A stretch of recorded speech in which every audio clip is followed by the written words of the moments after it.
I want to play this clip because here at home, there are spending negotiations now ongoing to hopefully avert a government shutdown at the end of the month. And here is Senator Rand Paul saying that he will not allow the Democrats to force Ukraine spending into whatever bill they ultimately pass. Here he is on the Senate floor the other day.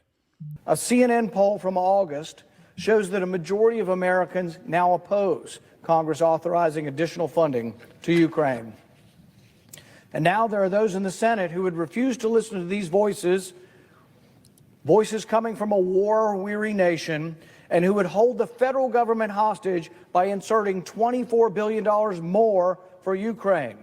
They're talking about saying the only way government stays open, the only way we avoid a shutdown is by shoveling more American taxpayer dollars to Ukraine. They're going to link keeping the government open with more money to Ukraine, and I'm here to say that I'm not going to agree to it, and I will not let them shut down the government simply because they want to send more of your hard-earned tax dollars to Ukraine.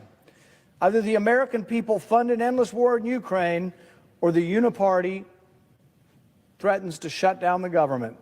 This is a clear dereliction of duty, and I will not stand for it. Colleagues, as representatives of the American people, you should not stand for it either. The bill that comes for us should be about funding our government, not somebody else's government.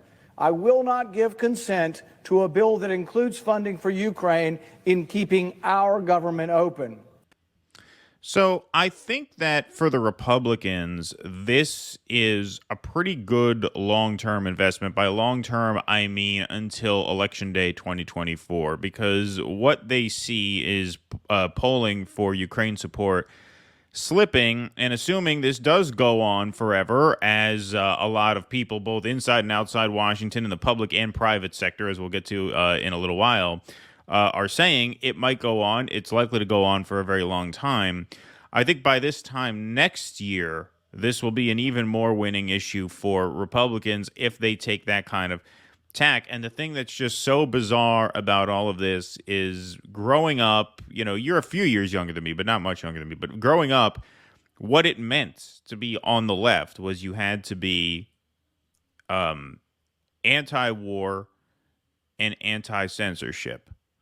And now what it means to be on the, quote unquote left. And I understand these are semantical terms. We don't consider Democrats real leftists or even like the Democrat adjacent liberals. But broadly speaking, left of center people in this country are now almost exclusively pro-war and pro-censorship.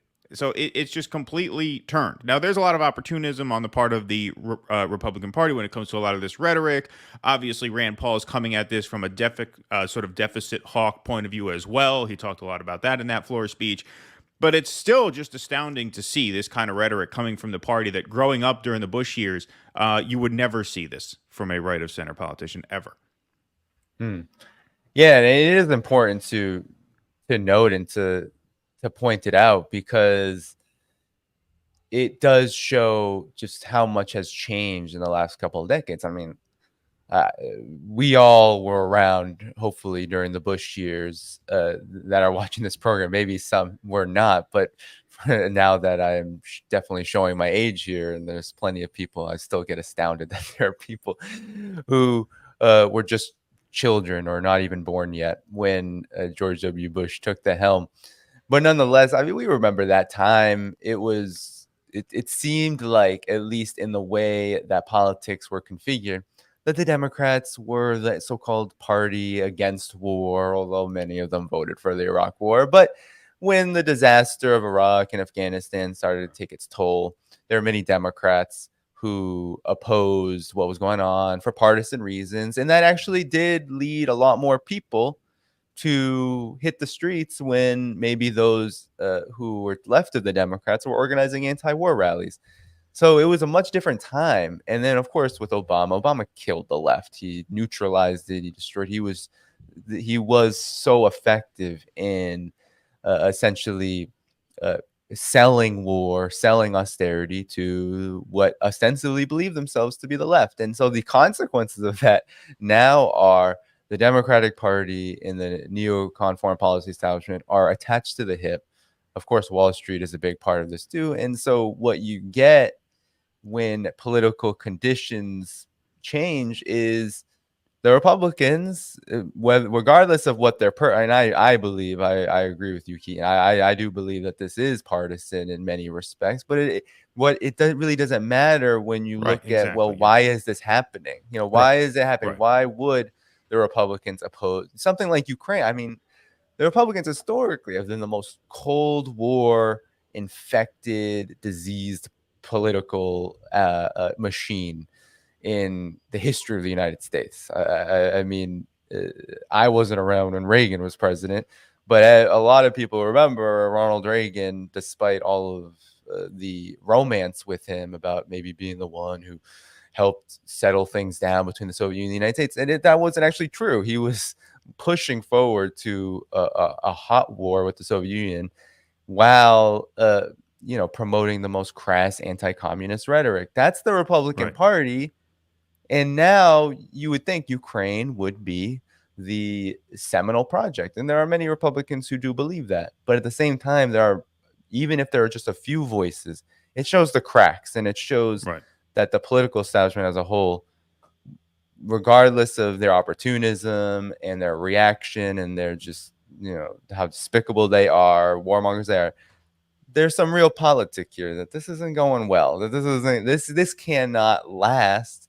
So why not use it as a political opportunity to get a one-up on the Democrats? And so for our purposes, we have to point out this divide, and we also have to make sure that there isn't any part of the duopoly outflanking us on any position. To me, that's just horrid. It's just inexcusable, regardless of whether it's the Democrats saying or the Republicans saying it.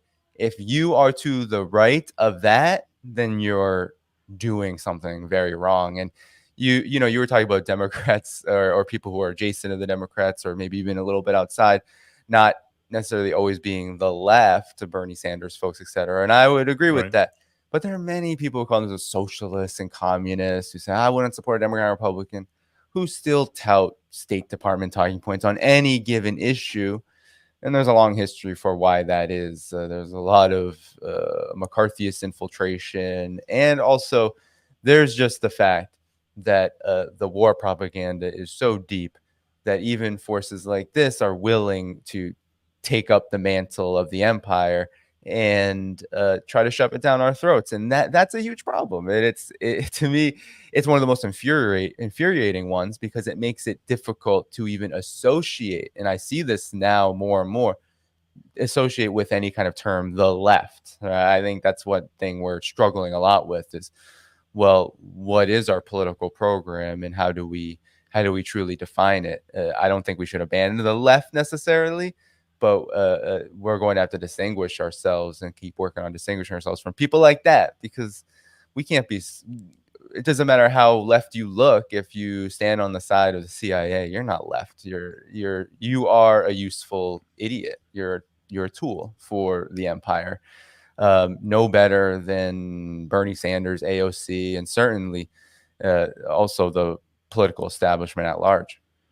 Well, yeah, I mean, even in the so-called objective reporting, I mean, I read a CNN article a little bit earlier talking about how support is cooling for Ukraine. Even that was tinged with a sort of Western chauvinist perspective, right? It's just if it's not on the nose in the form of like a Thomas Friedman op-ed, it'll still find its way into the text somehow, and very pronounced in whatever subtext there is there. So yeah, I think that's absolutely true. Please clap.